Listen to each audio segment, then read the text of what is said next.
Alice was a curious little girl with bright blue eyes and golden hair. One sunny day, she was sitting by a tree with her sister. Her sister was reading a big, thick book. Alice felt bored.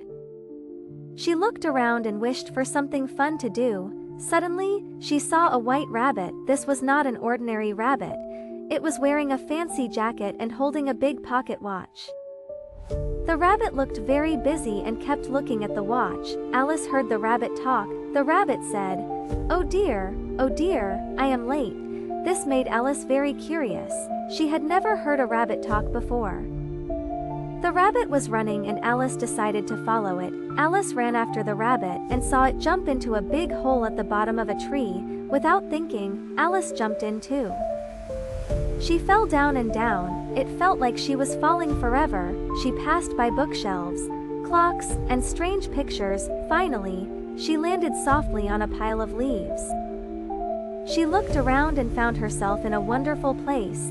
This was the beginning of Alice's adventure in Wonderland. Everywhere she looked, she saw amazing things. She saw a bottle with a label that said, "Drink me." Alice was thirsty, so she drank it. Suddenly, she began to shrink. She became very, very small. Then, she saw a big cake with the words, "Eat me" written on it. Alice was hungry, so she took a bite. Suddenly, she began to grow. She became very, very tall. Alice met many strange and fun characters in Wonderland. She met the Cheshire Cat, who could disappear and leave only his smile behind. She met the Mad Hatter, who loved tea parties.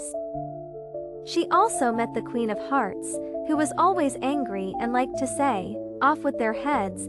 Alice had many amazing adventures in Wonderland, but soon she began to miss her home. She wanted to see her sister and tell her all about the talking rabbit and the strange adventures. One day, in the middle of a big trial in the Queen's court, Alice felt drowsy. She heard a soft voice calling her name. She opened her eyes and found herself back by the tree with her sister. Her sister was still reading the big, thick book. Was it all a dream? Alice wondered, but she felt happy and excited. She knew she would always remember her adventure in Wonderland.